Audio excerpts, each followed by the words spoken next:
Сәлем бөтәгеҙгә. Бөгөн 15 октябрь Башҡорт икән китабының тыуыуына, баҫылып сығыуына 2 йыл үтте. Башҡорт икән китабы 2 йыл элек баҫылып сыҡты һәм Башҡортостанда, президент отельда уның презентацияһы үтте. 400-ләгән кеше килде һәм ошо китаптың геройҙары ла килделәр беҙгә. Шунан был презентациянан һуң Өфөлә 136-нсы Башҡорт лицейында һәм беренсе һанлы Рәми Ғарипов исемендәге беренсе һанлы Башҡорт гимназияһында презентация үткәрҙек һәм шулай уҡ Мәскәүҙә. Тулы хоҡуҡлы вәкиләтлегендә, Башҡортостанның тулы хоҡуҡлы вәкиләтендә. Теперь перехожу на русский. Ровно 2 года назад я провела презентацию книги «Башкорт 2.0» в президент-отеле. Там было 400 человек. Далее презентации прошли в полномочном представительстве Республики Башкортостан в городе Москва. Также была презентация в Санкт-Петербурге, в 136-м Башкирском лицее и в Башкирской республиканской гимназии, интернат номер 1 имени Рами Гарипова. И вот, несмотря на то, что я акклиматизируюсь и простудилась немного, я решила сегодня обязательно выйти в прямой эфир, рассказать немножко о своих чувствах, эмоциях, о том, что сейчас изменилось с тех пор, вот, а также представить вам нового героя. Он не вошел в книгу, но активно участвовал во время презентации 2 года назад. И сейчас тоже очень интересный человек, Байрас Азаматов, я его чуть попозже приглашу.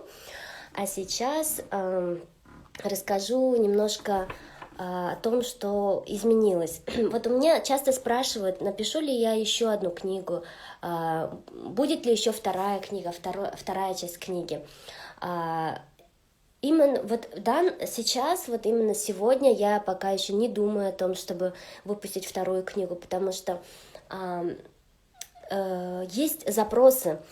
Сейчас я думаю, что для общества более актуальны другие запросы. Тогда, как я уже, вот у меня был вчера прямой эфир, я вчера тоже сказала, что тогда еще не было таких прямых эфиров в Инстаграме, онлайн не был еще развит, и больше офлайн мероприятия были актуальны. И даже не то, что даже актуально, вот та презентация, которую я провела, она была что-то, как глоток свежего воздуха даже. Это было что-то новое, все еще получаю отзывы, все еще, когда с кем-то встречаюсь, говорят, и кто был на этой презентации, говорят, что это было очень классно.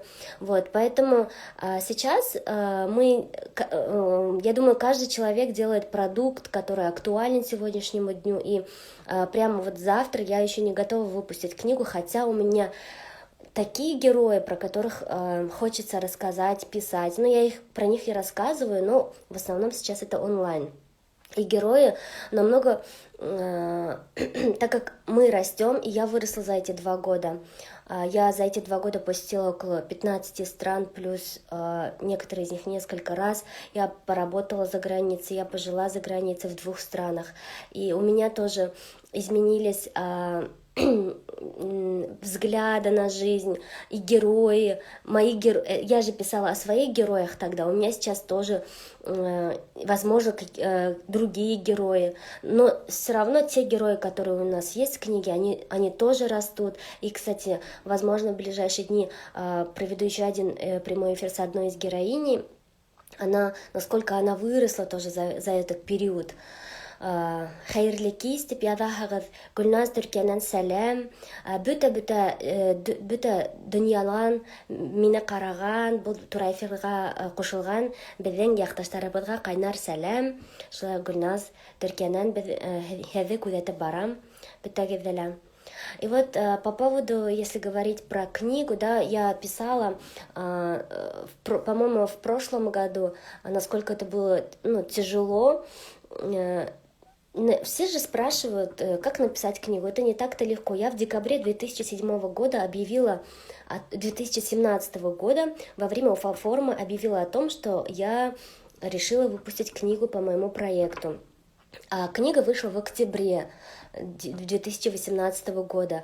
Получается, 10 месяцев я работала над этой книгой, и были очень форс-мажоры. Форс-мажоры были именно при финансировании, потом форс-мажоры были во время проведения презентации, когда уже афиша и все материалы были готовы. Нам сказали, что в этом помещении нельзя будет провести. В итоге вот мероприятие прошло даже еще лучше в президент-отеле, за что я очень благодарна тем, кто сотрудникам президент-отеля. Также я благодарна тем, кто помогал с финансированием книги. Тоже неоднократно писала, но я думаю, что сейчас повторю. Те, кто помогали мне с финансированием, это... Вот я сейчас даже записала. Так, сейчас. Руслан Халимов. Так, Гульназа Юсупова, которая живет в Германии. Азамат Лукманов. Алмаз Хатмуллин. Рамиль Бекужин. Динар Шагиев. И другие. И, конечно, мой муж Шамиль. Спасибо за финансирование этой книги. Вот. И вообще всем, кто интересовался, покупал эту книгу. Поэтому вообще я уже тоже многократно говорила, что для презентации этой книги, во время презентации книги помогало очень много людей. И вот Рустам Агай Абдразаков, спасибо тебе за то, что ты помогал во время презентации. И спасибо Ассоциации молодежных землячеств во главе тогда руководителя Байраса Азаматова. И вот сейчас я хочу пригласить Байраса Азаматова, который как раз-таки со своей командой помогали мне, их волонтеры помогали мне во время презентации, и тогда я увидела их настолько четкую работу. Я даже во время выступления сказала, что я считаю, что это самая лучшая организация в Башкортостане, и где можно расти, развиваться. И вот я хочу, чтобы сегодня Байрас рассказал нам о возможностях для студентов, которые есть вот в Башкортостане. Сейчас, да, Байрас сам в этом году поступил в Москву, но он несколько лет учился в Уфе, в БГПУ, и занимался общественной деятельностью.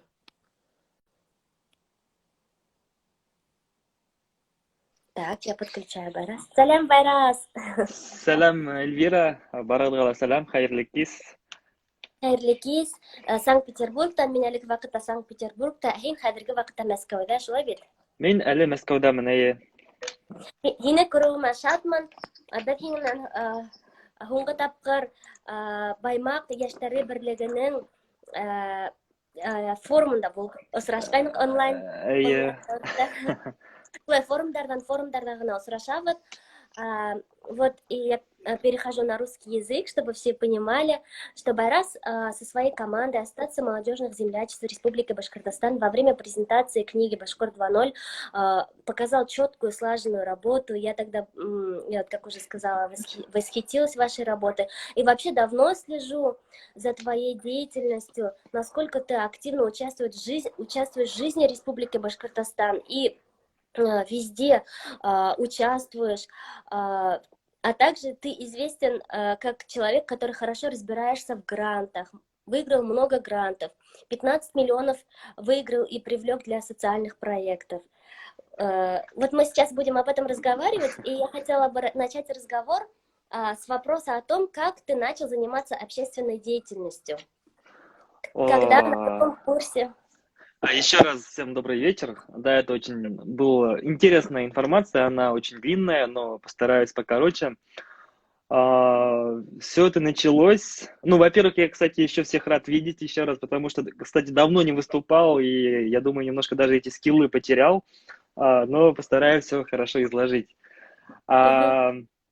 В 2015 году я поступил в университет, тогда еще в БГПУ, факультет башкирской филологии, и я слышал о том, что в Уфе есть такие образования, как землячество, и в то время я, ну, как бы очень был таким ярым патриотом Баймакского района, который, ну, как обычно происходит, Баймактар приезжает там в Уфу или куда-нибудь в столицу, начинают себя в грудь бить, примерно такого характера, очень такой ярый, эмоциональный, ну и по привычке пошел землячество Баймакского района. Там был активистом, и как раз в 2015 году летом я впервые пошел на этнофорум. Это был мой первый образовательный форум. И то есть я долго не понимал вообще, что происходит, что они хотят сделать. Приехали какие-то люди откуда-то из Мечетлинского района, из севера. Они ходили все в футболках, разные районы, спикеры что-то говорят. Думаю, зачем все это им надо и почему они все этим занимаются. Был в качестве участника там и впервые увидел землячество. В этом же году поступил, стал студентом, стал активистом, но получилось так, что в следующем году этот же самый этнофорум уже я был в качестве организатора. И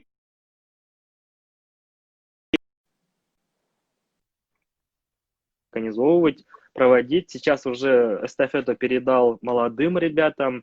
И могу сказать то, что отправная точка, где я все это начинал, это как раз-таки был в 2015 году первый башкирский этнофорум, где организаторами выступали Ассоциация молодежных землячеств, Айгуль Хафизова, сейчас уже Магафурова, Даян Султангужин, Роберт Давлетшин. Вот именно я считаю то, что там как раз-таки я увидел вот Тимура Агая Лукманова, Ильдара Кинябулатова как спикера. Мне то есть все было интересно, пытался задавать им вопросы, думал, какие Агайдар Кигандар, очень надо равняться на них.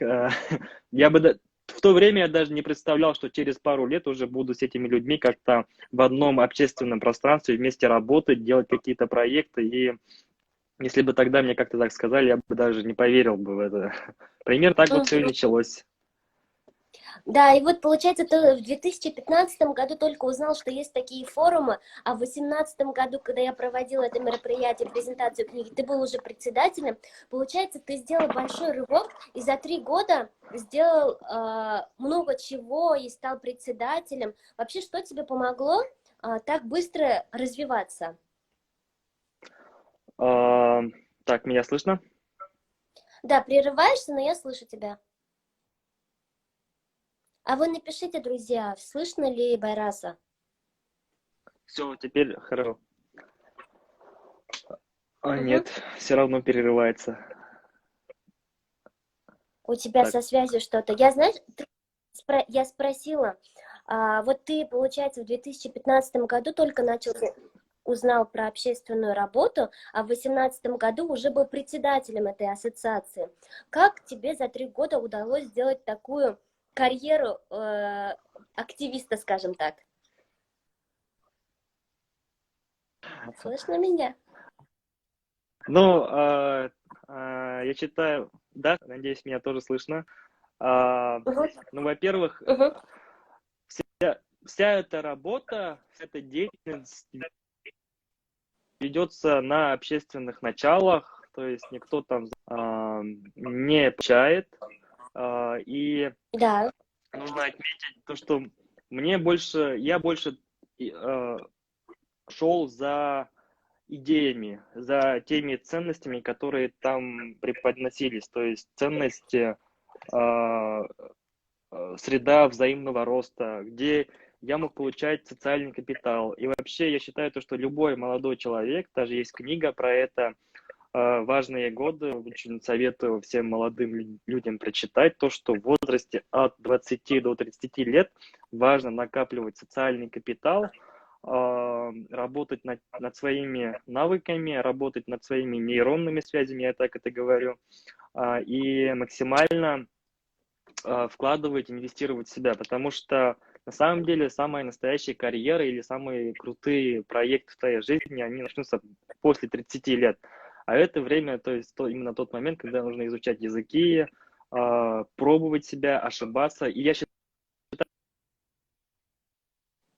то, что где нужно прокачивать навыки. И первым делом это вот сейчас популярно говорить soft skills. Ну, зависаешь, но я слышу тебя хорошо. Ребята пишут, что слышно, но с отрывками. Ты говори. Не переставай говорить, мы тебя слышим. Хорошо, хорошо.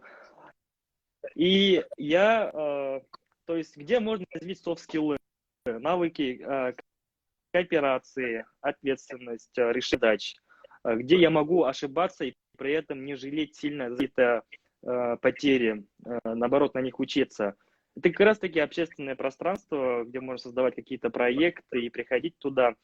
И поэтому я, наверное, туда пришел, чтобы там пробовать себя, потому что я сейчас там попробую себя в общественной сфере, а потом уже в карьере, в стартапах, может, в каких-то других проектах уже буду намного более профессиональнее работать. И этот жизненный опыт, он со мной всегда остается, и я как бы смогу лучше применить его в других сферах.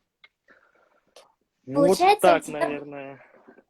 да, Ага. получается, у тебя был интерес, и люди видели этот интерес, поэтому ты участвовал везде, ты читал книги, понимал, что то, чем ты занимаешься, принесет тебе плоды попозже. И, конечно, вот мне кажется, увидев твой интерес, тебе даже начали давать какие-то большие проекты, да, управлять. Как ты начал управлять этими проектами? Ну, Это, я наверное, почему спрашиваю? Например, смотрит нас какой-то студент, потому что мне сегодня писали сохранить прямой эфир. Я думаю, что людям интересно, например, студентам, первокурсникам, второкурсникам, с чего начинать, чтобы вот именно заниматься данной деятельностью. я помню, как проводил свой первый образовательный форум. Это Это было 2000, точнее масштабный такой, ну, форум. Это было в 2017 году, мой первый грант.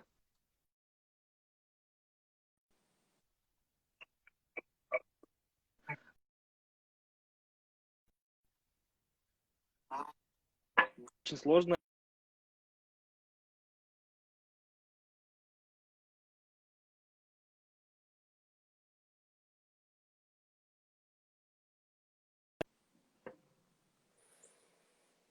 Ни навыков делегирования, ни навыков, то есть их было очень мало.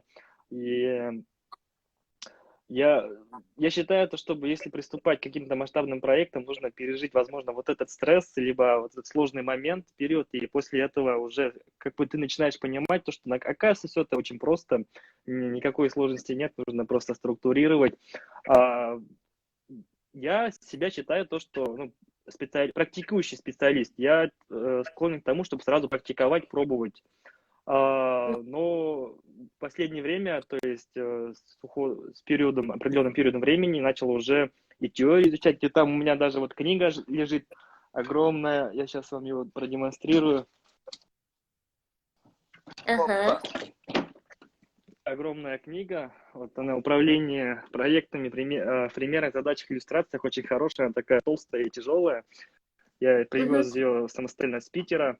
Уже начал более увлекаться в теорию, потому что знаю то, что в будущем все равно нужно будет какие-то не просто общественную организацию возглавлять, а возможно даже что-то более крупное. И Мгм. если уже начинать, то считаю то, что первым делом это пробовать себя в социальных стартапах или в социальных проектах, в Мгм. мелких, даже с того маленькой конференции, опять же, зависит от сферы.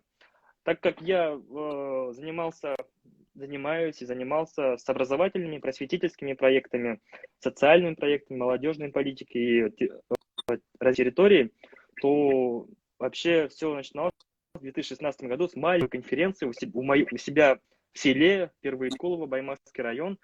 После того, как я ездил Уфа-форум, Наследие Урала, территория смыслов, моя первая федеральная площадка. У себя в селе я в августе в конце лета собрал молодежь и рассказал: ребята, вот есть такие возможности, можно бесплатно туда поехать, выигрывать гранты, дайте подключайтесь. И потом сам же в этом августе поехал на другой форум, выиграл грант, в следующем году провел большой масштабный форум. Это так коротко. Мгм. Вот поэтому нужно просто пробовать, ошибаться и при Да. этом, наверное, гореть, но не перегорать. Банально. Мгм. Мгм. Вот ты сказал, что действительно общественная деятельность, она неоплачиваемая. Ты делаешь это для себя, для развития своих навыков, soft skills, как ты сказал. Вот я просто хочу добавить, что мы начали общественную деятельность в Санкт-Петербурге в 2009 году. И вот в этом году как раз вот уже 11 лет, да, как мы этим как раз и занимаемся. Я говорю, я, мой супруг, там, и вот наши друзья в Санкт-Петербурге. И мы, когда Мгм. начинали, не было вот этих грантов даже. То есть мы это все делали не только бесплатно, но и вкладывали свои средства. А у вас вот в 2015 году уже появились гранты. И сейчас их с каждым годом больше, возможностей с каждым годом больше. Вот если кто-то хочет сейчас уже пойти рассказать о своем проекте, о каком-то социальном проекте, на какой сайт ты посоветуешь пойти или к кому обратиться в Башкортостане, кто сможет помочь? Потому что раньше можно было обратиться к тебе, и ты помогал с грантами, а сейчас к кому можно обратиться, в какие организации? Последний не услышал, но суть понял. А, Во-первых, касается сайта, зависит первым делом от отрасли, куда вы хотите, где вы хотите участвовать. Есть те, кто участвует как физлицо, есть те, кто руководители организаций. И если вы руководитель, точнее, физлицо, просто от своего имени хотите подать, если вам есть до 30 лет, то можно пойти на сайт myrosmall.ru, это АИС, по-другому называется АИС Молодежи России, автоматизированная информационная система Молодежи России. Там есть раздел и методические рекомендации. Вот в этом разделе все попунктно расписано, что, как писать, все вебинары, видео, презентации, там они присутствуют. Кроме этого, есть телеграм-канал Федерального агентства по делам молодежи, и там тоже четко и ясно объясняют, как с этим работать, как с этим действовать. На самом деле там огромные деньги, огромный фонд, 7 миллиардов. Это очень большая сумма, которую можно... Ну, сейчас уже конец года почти приближается. Я не знаю, сколько там осталось и сколько конкурсов еще будет, не помню точно. Ну вот. И второе.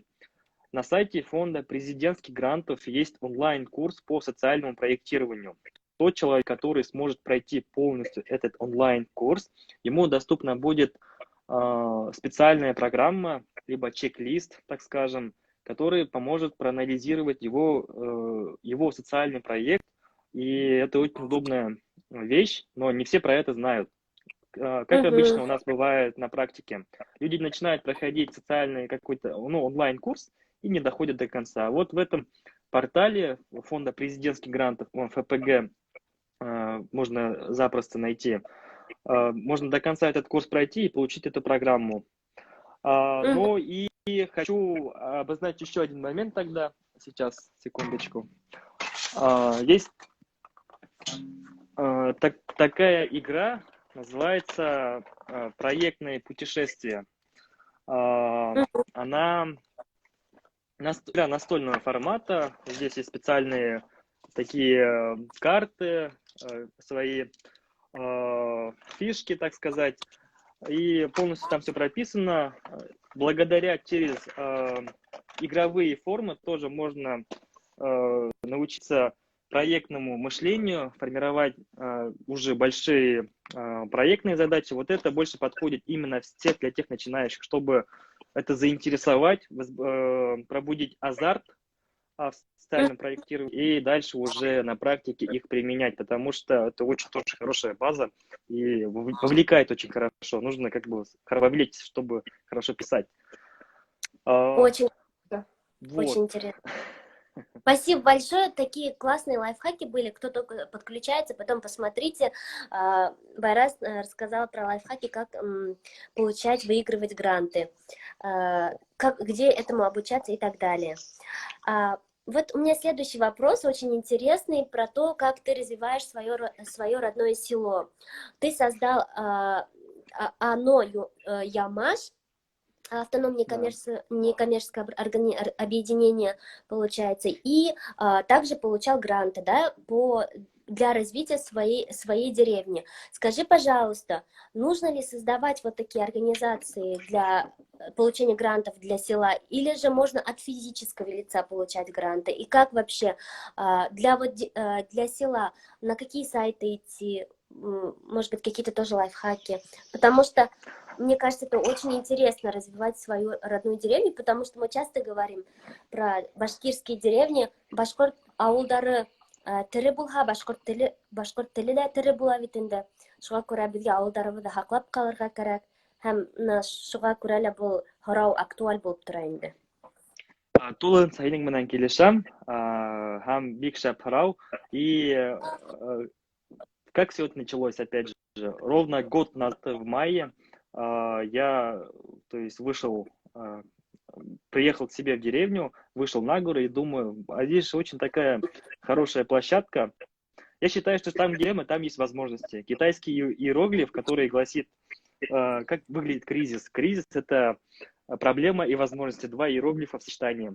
Поэтому в деревнях абсолютно много проблем. И в плане инфраструктуры, и в плане работы с населением. Тогда я начал писать проект, назывался она «Молодежная программа Ямаш». Вот это Ямаш – это древнее название нашего села, и мой прадед в 9-м поколении основатель нашей деревни. И мы сделали его как бренд, и под этим брендом мы решили запустить ряд интересных проектов там в формате благоустройства территорий, каких-то челленджев, акций. И чтобы не усложнять каждый раз, не каждый раз придумывать что-то новое, как бы идти всегда под одним брендом. И в этом году в прошлом году выиграл грант 750 тысяч рублей. Все это реализовали благополучно, хорошо. И в этом году в марте учредил отдельную организацию. Я считаю, что это уже следующий этап, новый уровень, где нужно уже профессионально заниматься юридическими вопросами, бухгалтерскими вопросами, потому что для этого тоже нужны знания, нужно организацию зарегистрировать тоже не так уж просто, но по бюрократическим меркам, в зависимости, опять же, от вашего уровня. И поэтому, если человек накопил достаточно такой хороший опыт, понимает управление некоммерческой организацией, понимает отчетности, которые нужно сдавать в любом случае, хоть и нулевые, хоть даже если там зарплату ничего не получаете, то да, это очень выгодно создавать и работать на него, чтобы и потом легче привлекать какие-то социальные инвестиции на свою организацию. Но если этого нет, то, конечно же, нужно начинать с малых инициатив. Куда нужно обращаться? Что меня вдохновляет? Получается, можно и прошу прощения, что перебила. Все-таки Да, физические лица тоже могут получать гранты для развития села, получается, да? Да, они могут это делать, это тоже возможно, как на сайте АИС Молодежь России, как и через такие инструменты фонд Потанина. Вот нужно на сайте, у них есть программы специальные. Есть программы Лукойла, не знаю, как часто они это делают, в этом году уже завершили. И есть специальный телеграм-канал, я вам так скажу, Капитан Грантов, его ведет тоже мой хороший друг Егор Рафиков. Вообще советую туда подписаться и там следить. Там есть гранты как для организаций, так и для физлиц, и плюс обучающие курсы, кому будет интересно. И вот очень важный момент, сегодня, 15 октября, в Степике начинается онлайн-курс от команды Альтуризма, про это чуть позже скажу, по развитию малых территорий. И они как раз там обучают, как создавать сообщества в малых территориях, как реализовывать проекты, привлекать финансовые и материальные ресурсы.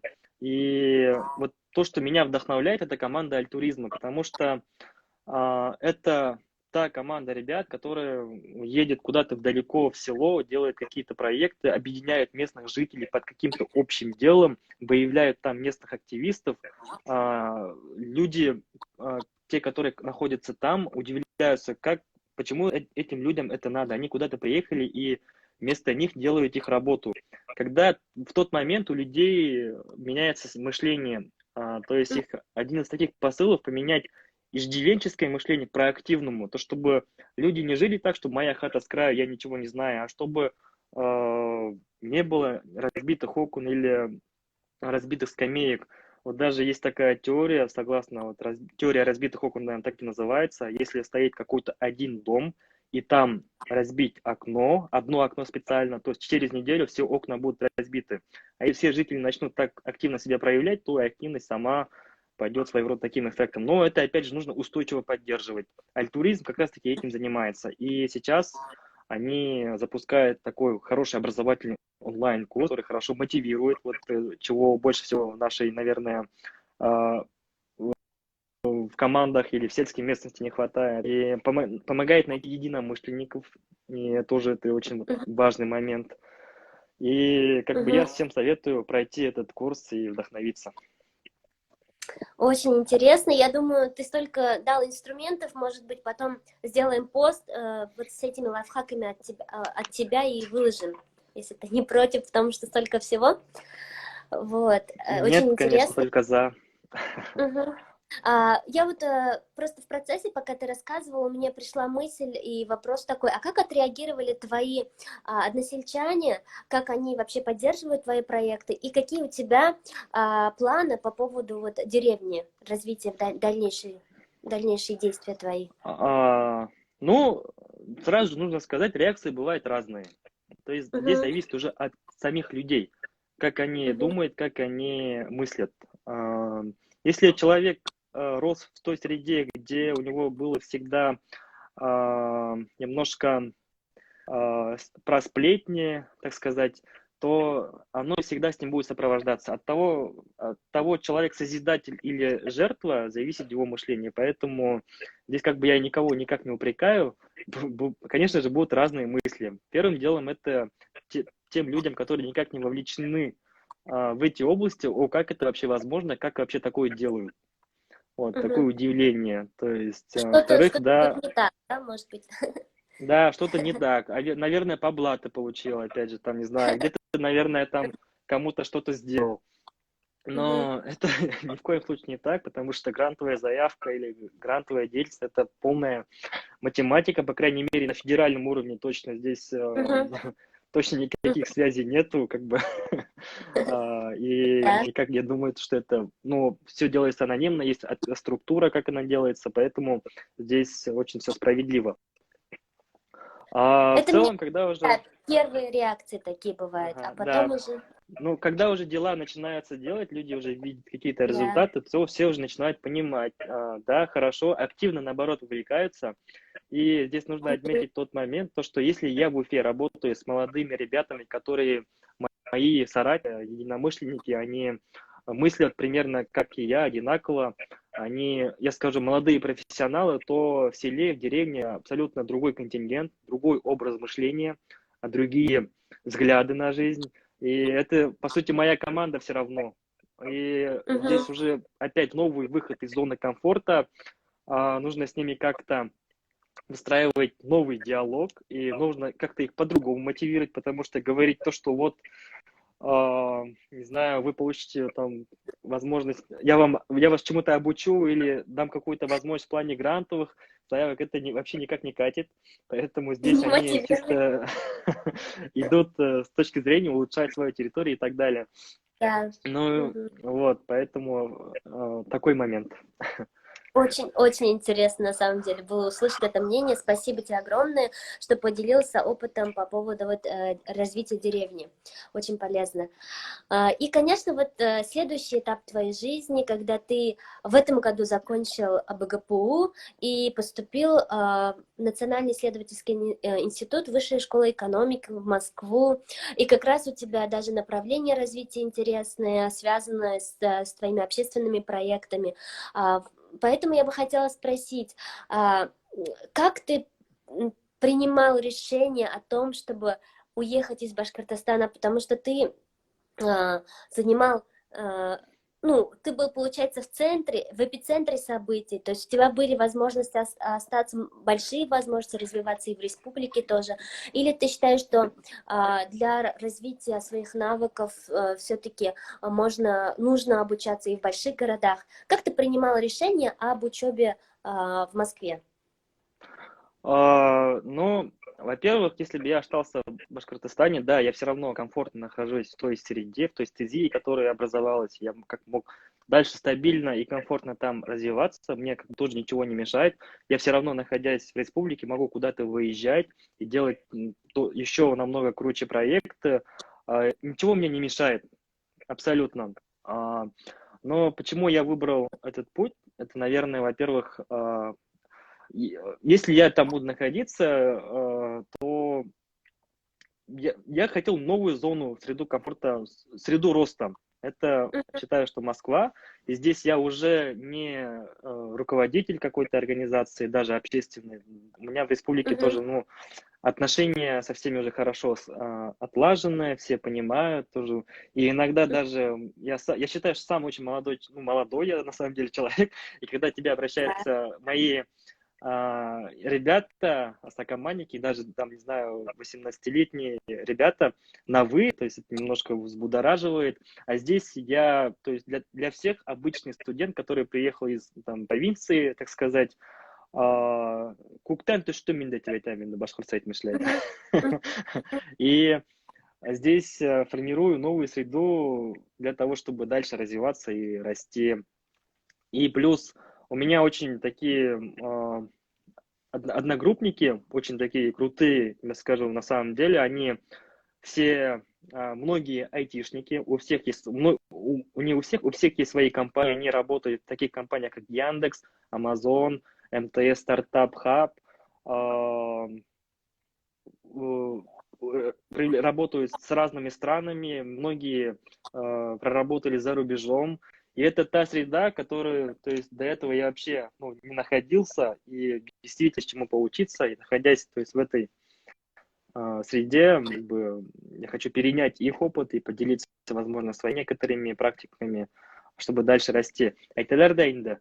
Если ты находишься в комнате, если ты там самый умный, то ты не в той комнате. А здесь я считаю, то, что вот я пришел как раз в ту комнату, где очень много таких выше моего уровня молодых ребят. У нас в группе 50 человек, Мгм. и есть куда заняться. Очень здорово. Я думаю, ты являешься примером вот для тех, кто сейчас нас слушает и потом будет слушать. Примером того, как нужно бросать себе вызов, как выходить из зоны комфорта, развиваться дальше. Желаю тебе успехов в учебе в Москве. Молодец. Очень здорово. Рахмат. Вот. И последние два вопроса. Какие у тебя планы в дальнейшем в Москве, связанные с Башкортостаном?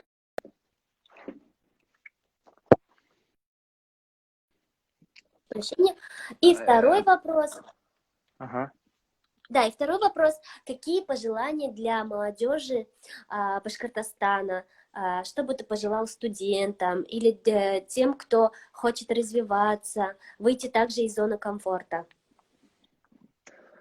Ну, касательно планов, главное сейчас хорошо учиться. Вот у меня уже началась сессионная неделя, я один предмет уже полностью сдал. Хочу сравнить свое обучение, ну, если сравнивать свое обучение в БГПУ и сейчас, они очень сильно отличаются, потому что в БГПУ, ну, честно скажу, никак особо я не учился сильно, не старался, а здесь я все дедлайны чересчур соблюдаю, намного раньше даже их выполняю. То есть это меня еще сильнее дисциплинирует. А, Это раз. Касательно планов, хочу научиться, не научиться, а больше влиться в исследовательскую деятельность на данный момент, на данном этапе обучения. Вот я уже как писал, сейчас тему курсовой работы я выбрал так, чтобы исследовать социальных инноваций в некоммерческой отрасли для малых городов, сел и деревень, как они отражаются и как можно эти практики применять вообще для нашего региона в том числе. Конечно же, буду в частности изучать наш Башкортостан и обращать туда отдельное внимание. Мгм. Еще, ну, нахожусь все равно в поиске трудоустройства. В данный момент я как раз-таки прохожу стажировку в Российском союзе сельской молодежи, потому что считаю то, что вообще интересная организация, где есть интересные ресурсы, которых можно дальше развивать, потом уже, ну, конец стажировки покажет, куда дальше идти. и что Мгм. делать в целом. Но любые варианты, если кто слышит, принимается, альтернативы. Да. У И нас хорошее сообщество, да. вот поэтому и заранее говорю. И Мгм. кроме с Башкортостаном, что связано, то есть, ну, я в любом случае проект Ямаш вел удаленно, и сейчас буду удаленно вести, связан с регионом, и есть планы уже привлекать, ну, еще больше инвестиций. Если вот мы говорили в начале, то, что я, допустим, вот привлек, там, не знаю, за 5 лет 15 миллионов инвестиций в целом. У меня есть Мгм. одногруппники, которые вообще за всю свою жизнь привлекли 20 миллиардов рублей на различные Это вот в стартапы, и Москве, да, поэтому у тебя? это в Москве, да, это, то есть Мгм. мои единомышленники, такие же ребята, как и я, но они Мгм. вот из этой области, поэтому есть еще куда расти, на самом деле эта сфера очень такая обширная, Да. и как бы в целом я тоже горю подобными желаниями. А, вот, это, наверное, про что касается Мгм. пожеланий. Но их на самом деле быть может много. Первым делом я бы сказал, молодым ребятам программировали свой мозг, чтобы они э, берег- берегите честь молоду, репутацию в целом. Нужно думать об этом всегда.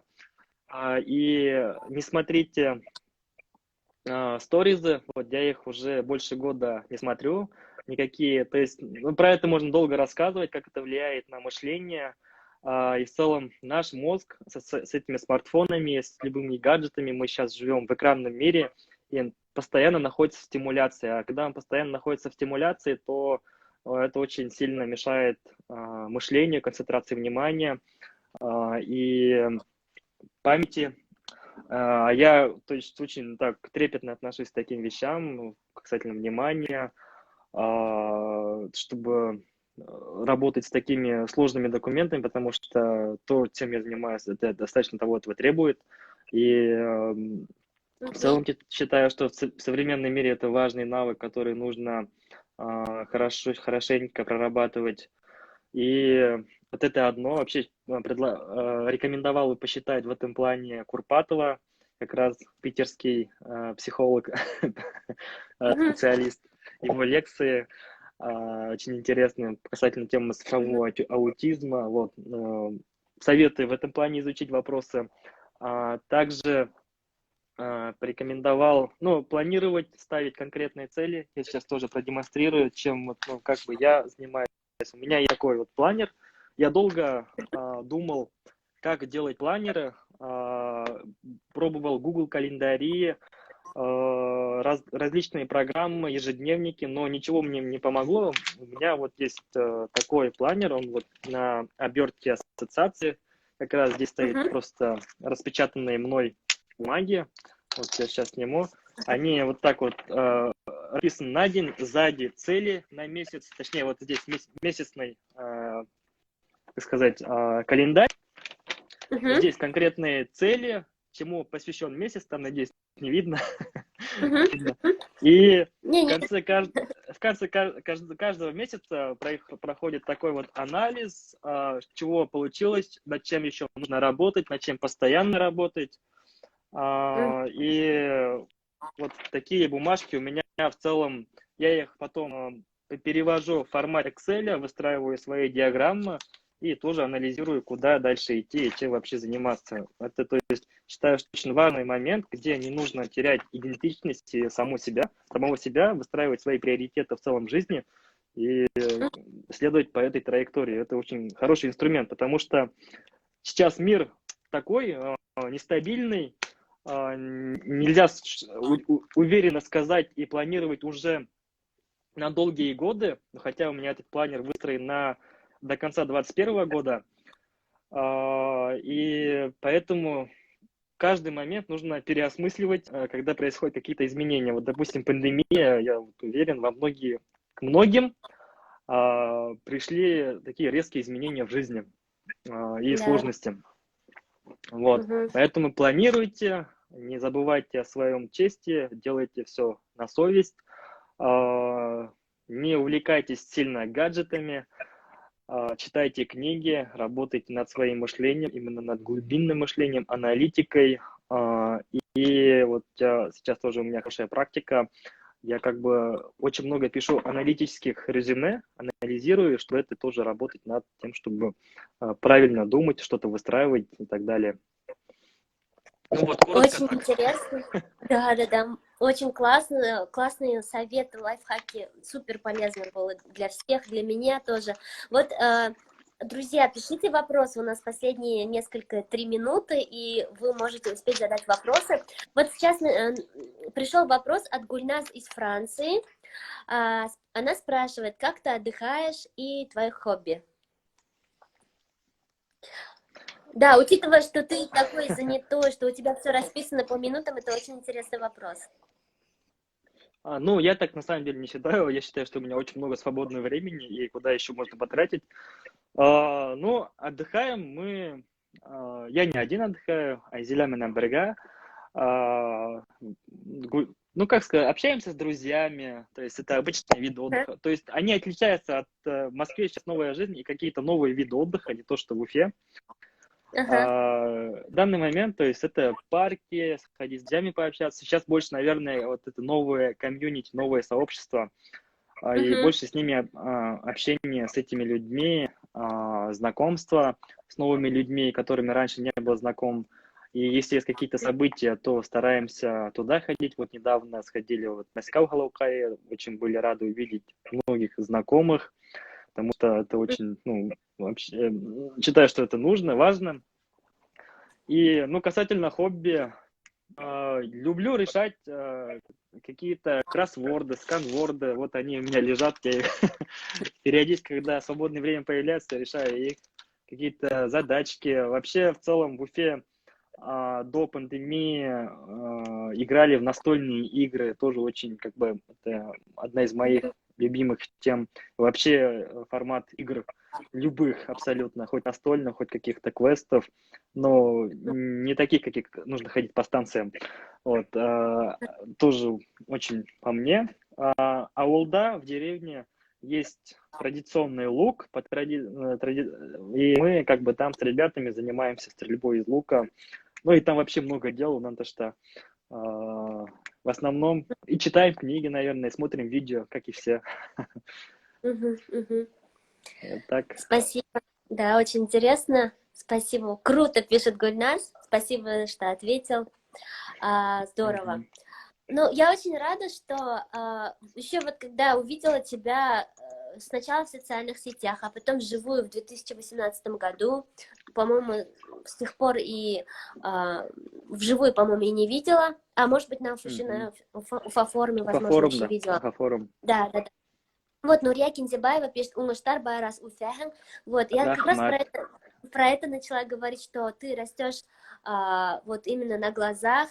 И вот я хотела сказать, что вот я наблюдаю за тобой, и вот когда первый раз еще увидела, я увидела в тебе, что что-то есть, что ты, ну, все равно отличаешься от других, и я очень рада, что действительно ты, вот, будучи моим земляком Баймакского района, также будучи патриотом, башкорт тилин яклау ягында буларак, ты еще работал, по-моему, в фонде сохранения башкирского языка, да, будучи еще студентом, насколько я помню.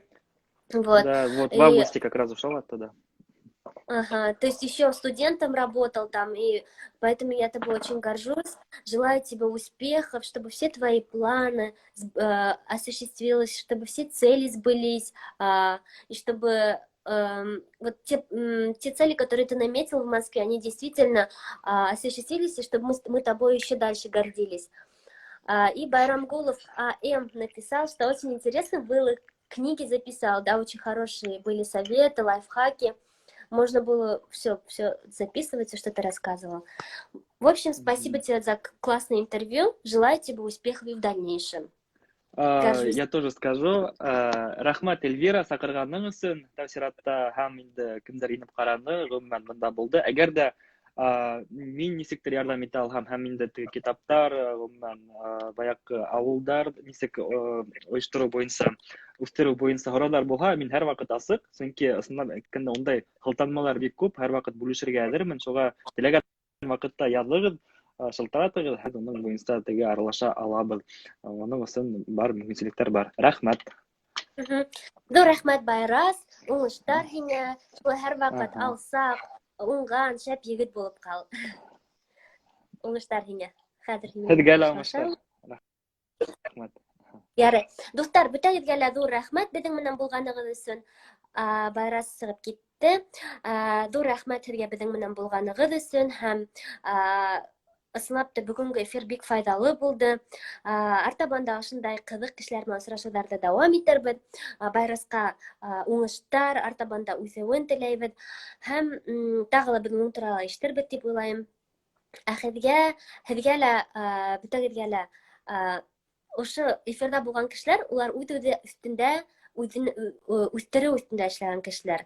Һәм ысынлап та көн һайын үҙ өҫтөбөҙҙә эшләйек һәм яңы үрҙәргә ынтылайыҡ, яңыса уйлайыҡ һәм уңыштарға өлгәшәйек. Ҙур рәхмәт бөтәгеҙгә лә, хәйерле кис, хәйерле төн, һау булығыҙ.